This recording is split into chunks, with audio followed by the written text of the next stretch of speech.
Hello, everyone. My name is Niger Ennis with the Congress of Racial Equality.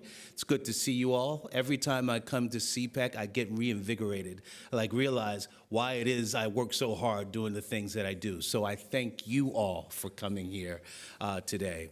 As I said, my name is Niger Ennis. I'm with the Congress of Racial Equality, which is one of the oldest civil rights organizations in the country, established in 1942. By a group, interestingly enough, a group of passive resistors to World War II of all places. We got that one wrong, folks. But that's how we started. It was a group of white and black young people, just like you, that wanted to change the world at first, is what they were thinking about. And when they quickly, and thank God we lost that battle, realized that there were some injustices and crises right here at home in the United States.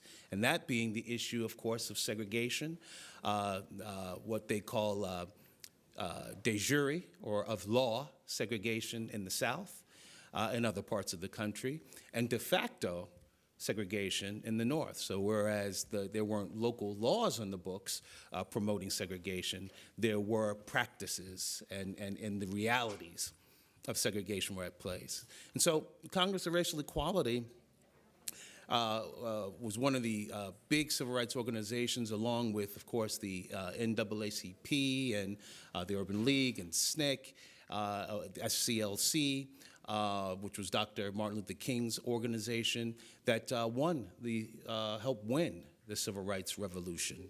And my father, who happens to be Roy Ennis, one of the great civil rights leaders of our time and our age, unfortunately passed recently. So have a little empathy with me. I'm not 100% on my game here, but he came into leadership in 1968 within the Congress of Racial Equality, because what happened is the Civil Rights Revolution was so successful that you had Congress and President at the time, Lyndon Baines Johnson, that because of a true change of heart, or because he stuck his finger to the wind and saw where the country was going, made a determination that things needed to change.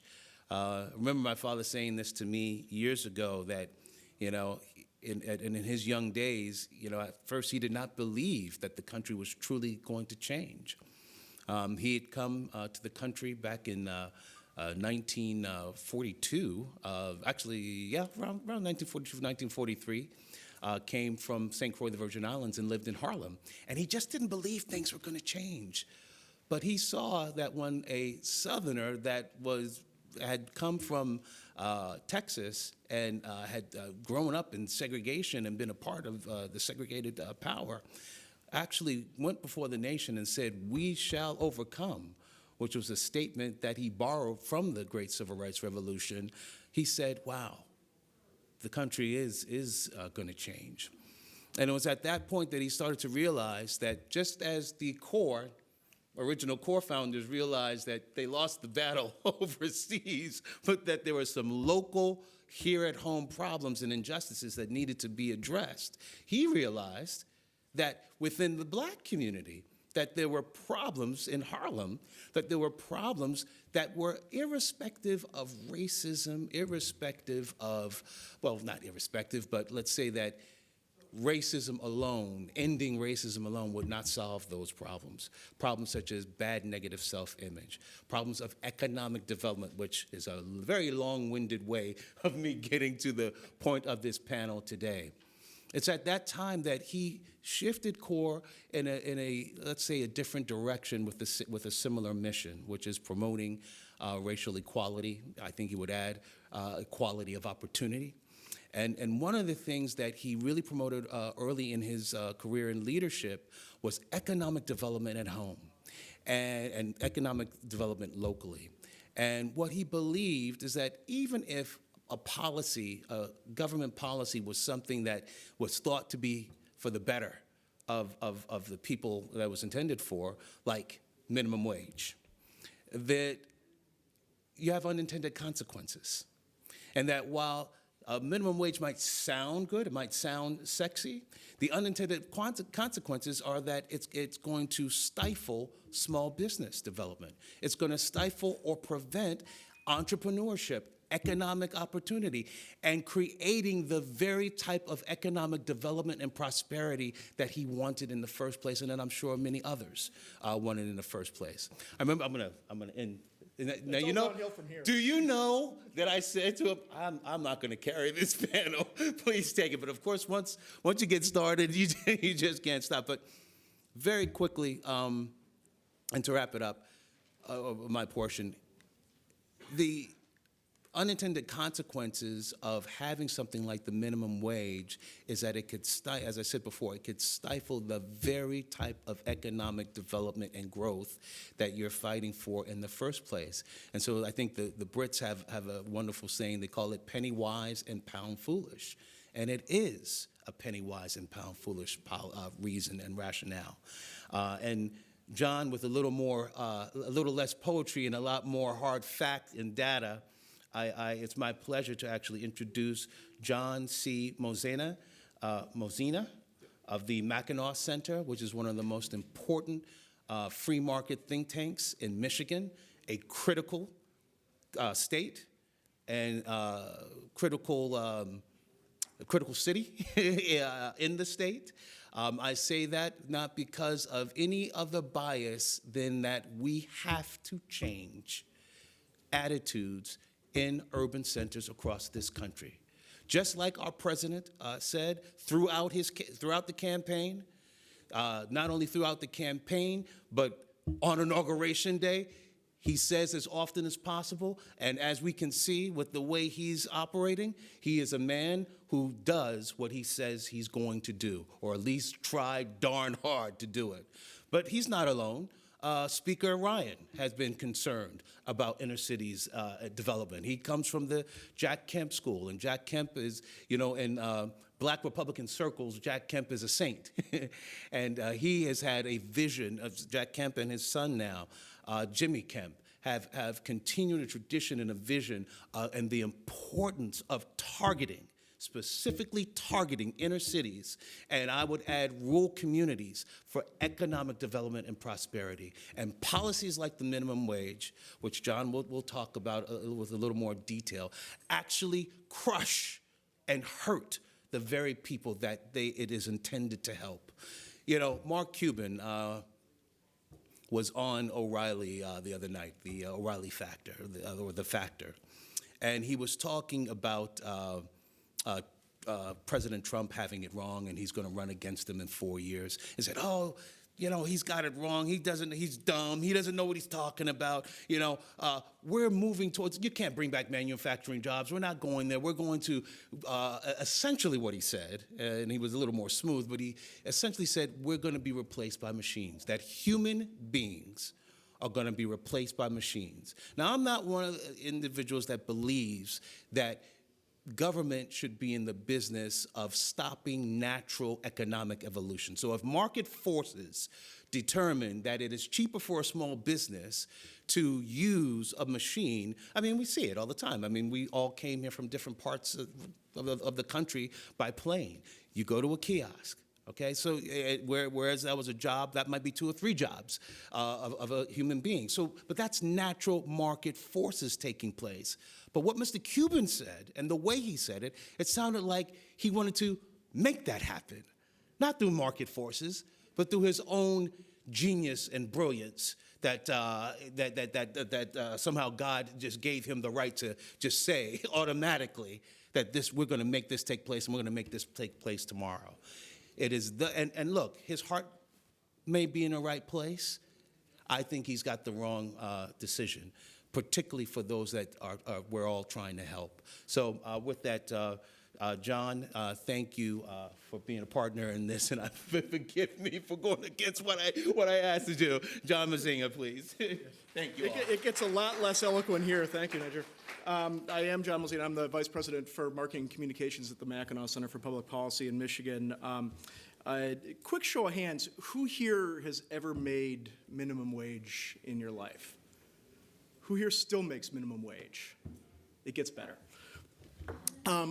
At the core of the issue here is that minimum wage is not intended to be a living wage. And in the messaging from those who support minimum wage increases, especially large minimum wage increases, $15 an hour as opposed to something small and incremental, that it's positioned as this is how much money people make and how much they will always make, and it is unfair that these people are not earning a living wage. I don't want to spend a lot of time on facts and figures because, quite honestly, facts and figures are usually where we lose this debate, and I'm going to try to talk about how we can maybe stop losing this debate a little bit. But there are some facts and figures that are just worth having in our back pocket. 2/3 of people who make minimum wage get a raise in their first year and aren't making minimum wage anymore. Only 15% of Americans making less than $10.10 an hour live in poverty. And you say, well, how is that? Well, that's because they're not the primary breadwinners. More than half the people who make less than $15 an hour are in the top half of households for American income. What does that say? That tells us that these are people, these are kids on summer jobs. These are first jobs out of school. These are jobs that you get when you need to learn how to work. And we talk a lot about the dignity of work and the importance of work. I know that, I made minimum wage back when minimum wage was $3.35 an hour, which shows my age a little bit. It was a long time before I was worth $15 an hour. We were roughly the same time. And I remember actually years ago my one experience being in a union, in the laborers union, and working on I-80 in western Pennsylvania in hot summer and getting a heat stroke, making $14.95 an hour and thinking I was rich as heck. And this is why unions suck, because I shouldn't be getting paid this much to shovel concrete. But as Andrew said, the problem with the minimum wage is that it hurts the people it's supposed to help. And I want to implore everyone here, when this is a topic that you're going to be engaging with either just sort of in general out in the world or more professionally, that you stop and think a second about the idea of those people we're trying to help. These are people doing exactly what we tell them to do. They are going out, they are getting a job, they are trying to support themselves, they are trying to support families, they are trying to grow, they are trying to become productive members of society. And that is something that too often we look at this as this isn't a topic I want to get into. Organizationally, it's, this is a loser for us, we look mean. These people are policy inconveniences for us because we have to figure out how to fight this battle. Fundamentally, they're the reason that we're someplace like this. We are the people who believe that work is good, that you should be working, that it matters as a human being that you are able to support yourselves, and if you choose to have a family, that you're able to support the family and contribute to your community. And you've got to keep that in the core. We all have to keep that in the core of ourselves, that these people that we are sitting there saying, no, don't pay them more, are the people that we're working on behalf of, and that's the real challenge. So why do folks go out there? Because the economic, Nigel made the very valid point, higher minimum wage, fewer jobs. Basic economics, something costs more, you purchase less of it. Labor costs more, you purchase less labor. So why are people doing this? Why are people out there pushing for $15 or even more in some cases? Well, the answer to that is very clear, that when you look at the full URL of the website, the main website, it's 15 and a union. And those of us who've spent time on the right, center right, or wherever you find yourself personally, a little sort of, I feel a little bit like an imposter here. I don't consider myself a conservative. I call myself a libertarian. But on this one, to the point earlier of coalitions and big tents, we're on the same page on this, that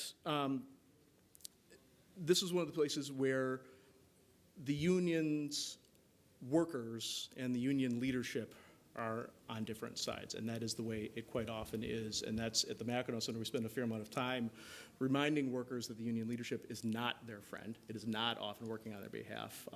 We were able to, amazingly, a few years back, because of some pretty stupid politics on behalf of the unions, turned Michigan into a right-to-work state, which a lot of people thought that Michigan might be like the 49th right-to-work state before maybe California.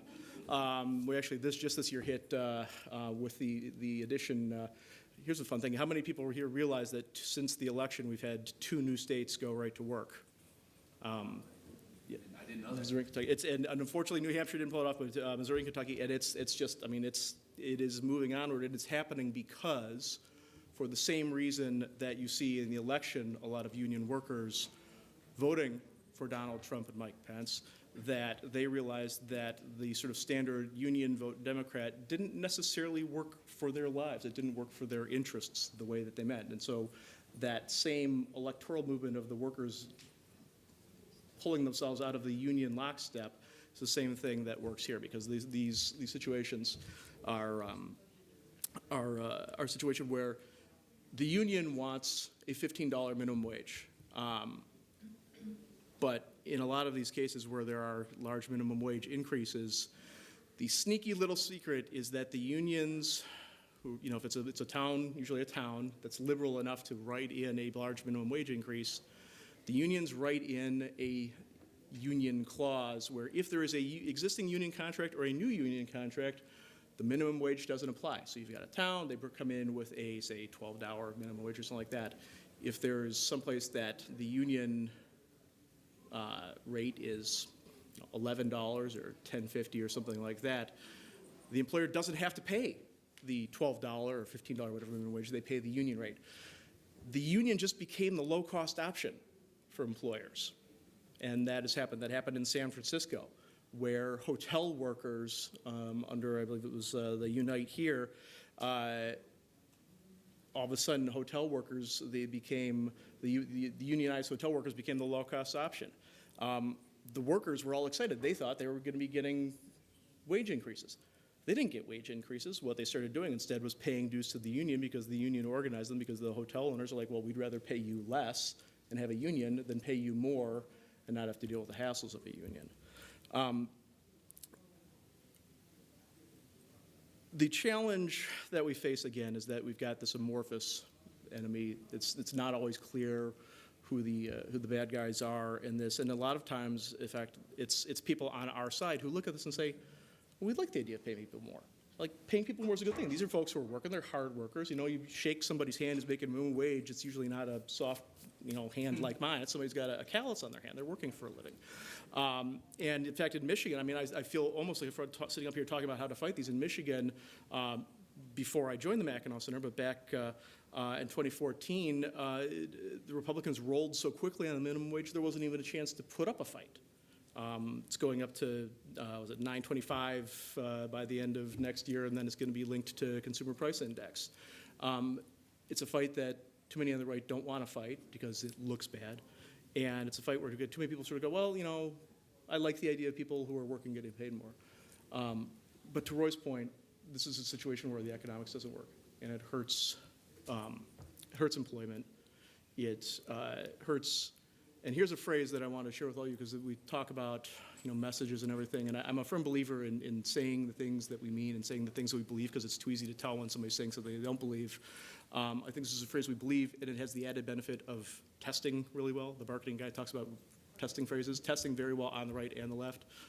Good businesses that create good jobs, and that's the core of things. I mean, as you talked about that, and we were talking a little bit about from your hometown, New York City, and in fact in Harlem, about of like that kind of thing where you see the cost of employing new people go up, what that does to businesses in the community. Well, it's no question about it. I mean, and let me put it a different way. Just growing up in Harlem in the 1970s and 80s, and 70s were a little different than the 80s. But I remember Cindy's little not grocery store, diner, on the corner of 7th Avenue in 137th Street. I remember Seafood Haven. These are local small businesses. Oh, I still dream of their porgy, fried porgy fish and chips. It's places like that, and they were getting a lot of business, not because some big liberal said, you know, we need to create black businesses, so we're going to, you know, force this to happen. But no, it happened organically. There was some economic opportunity for these individuals to open up a business and fill a void that existed within the community. And these, I mean, it's kind of, and here I go again, being trying to be poetic and maybe confusing folk, but it's kind of similar to government in the sense that government that operates with most accountability to the people is the best type of government. You know, the most local kind of government where people can impact it and change it if necessary, peacefully. You know, that is the best kind of government. Well, guess what? That's the best kind of business too, in my opinion. I mean, first of all, and John, you would have the statistics for this, small businesses are the greatest generator of economic growth and development within a community. They're the greatest generator of jobs. You know? And the beauty about it is that the ability to profit from that business is something that is accessible to anybody. Not anybody could just be some huge multinational corporation, but an individual can have a brilliant idea. And if they're strong enough, if they work hard enough, if they're inventive enough, and have a little bit of good fortune and luck, they can succeed and actually eventually become a multinational. Go ahead, John. And that's the core of when we started saying, like, okay, so what arguments do we make? And it comes back, as you're saying, to the good businesses that create good jobs. The minimum wage increase is an attempt at a magic wand, and despite what Harry Potter all taught us, it's not a magic wand. The facts are just simply there. The answer to creating good jobs for people is not to force the existing jobs to pay more. The answer to creating more jobs for people is to create more jobs. And we talked some about how it's not a function, you know, it's not a congressional budget office figuring out, you know, okay, here's the policy for this. When they say, so if we don't want to raise the minimum wage, what we do, the problem is again, we have to make the tough argument. We have to make the complicated argument because, again, this isn't easy stuff. The answers to creating more and better jobs for minimum wage people aren't, you know, some government program. It's not a jobs bill. It's doing the stuff that we're all here talking about. It's what Betsy DeVos is talking about. It's fixing education so that kids come out educated. No, I do volunteer work in the city of Detroit. This is a place where the people who run the NEEP came in a couple of years ago in 2009 and said that in the 30-year history of the NEEP, the National Assessment of Educational Progress, the Detroit Public Schools test scores were the lowest they'd ever seen, barely above what you'd expect if the entire population of the school children in the city had guessed at the questions, and that basically no adult involved in education in Detroit should be allowed to be involved in education, that you'd literally have to be trying to tell the kids the wrong answers for the test scores to get any worse. We have to fix things like that. We have to get out of the way of the good businesses that create good jobs. In the city of Detroit, again, highest property tax rate in the nation of major metropolitan areas, and it's got a 30-page list of fees and permit costs and all these sort of things for any small business. You want a awning in Detroit, it's going to cost you probably about the cost of employing somebody at minimum wage for a week. You just got to pay the city that. That's money that could have gone out the door. So, You want to kick it open maybe for some questions? Yep. Just real quick, there's one word that the left uses and that we need to reclaim on this fight. And it's what I sort of jokingly call the F-bomb. And it's not that F-bomb, it's fair. And we all know that we've been on the receiving end of progressives and liberals saying, that's not fair. You're not fair. This isn't a fair thing that you are doing to people. And we need to throw this back in their teeth. It is not fair that you are making these people cost more. It is not fair that you are going to make it harder for these folks to find the jobs that they need. That it is not fair that you are eliminating the jobs that they need to start off in life. It is not fair that you're making it more difficult for people who want jobs to find jobs. It's not fair that you want to make it harder for a business to hire the people it needs, hire fewer people next year than this year, even if business is better, because all of a sudden these folks cost better. And it isn't fair at the end of the day that you are increasing poverty by making it harder to get jobs and expanding the cycle of dependency by, usually trying to dance to the whims of your Let me just be blunt and say union masters. So, to your point, we could sort of take some questions. We sort of came in here to trying to be a little bit natural on this. So, go ahead, please. Yes. So, could you talk about your opinion on the earned income tax credit? Because a lot of people, starting out with Friedman, said that okay, let's not go into each individual labor market and set artificial prices, but how about we subsidize it to a certain degree so that people who do work 40 hours a week, not people who have no jobs, but people who work 40 hours a week at least. What is your opinion on that? Because a lot of state governments are not considering that, even on the right. I will admit up front that I am the marketing communications guy. I talk about how we message the stuff that these smarter policy people tell me to do. So I don't want to get too deep into that. In general, we're firm believers that those are as I said, these are decisions that are best made locally. And as good conservatives, the idea is like, let's test it. Let's see how it works. We've got 50 laboratories of democracy. We've got municipal laboratories of democracy within those states. Let's try it out. Let's actually see what works. I mean, sometimes we find out that our theories were wrong. Sometimes we find out that there were these unintended consequences that we weren't aware of. So I know I'm sort of weaseling out of your question, and I apologize, but to some extent, that's the thing where it's not for somebody in a ballroom in D.C. to be talking about, but every local business or local government saying, well, let's see what happens. And I know this is not 100%. You guys, I have a big mouth. You guys can probably hear me without the microphone. I know this is not 100% on topic, but I think it is important, particularly younger folk who have strong libertarian instincts for a variety of reasons.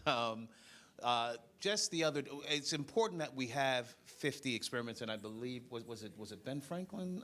It was one of the founding fathers that said 50 not 50 at that time, but experiments because then. But it doesn't end there with the experiment. It doesn't end with the libertarian instinct to keep government local.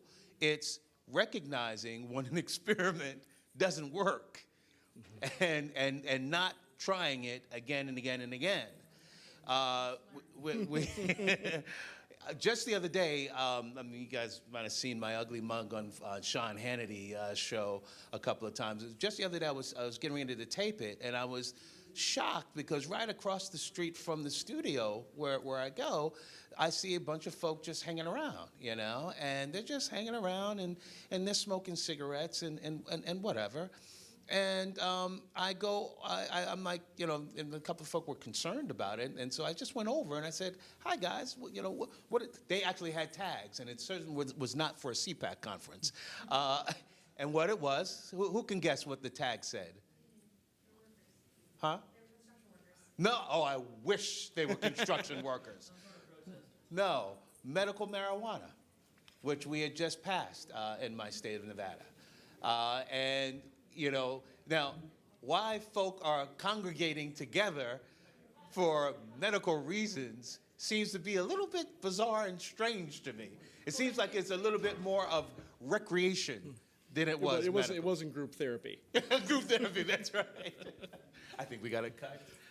John, you want to say just... Let's get a cut. Like 2 seconds? Yeah, thank you very much. I'm happy to talk afterwards if folks want to keep chatting. But this is one of, minimum wage is sort of the point of this. There's a lot of different ways that these good intentions try to keep people down. And my suggestion would be keep these folks in your hearts first and then make the logical arguments. And then, again, follow the money. If it's a minimum wage coming up in your area, watch what the unions are doing. Don't watch what they say, watch what they're doing, and keep an eye out for that union clause that someone somewhere is promoting, because that's going to be, in Los Angeles, they actually lost because people started screaming too loudly about that. So that's where to go. Thank you very much, everyone. Thank you.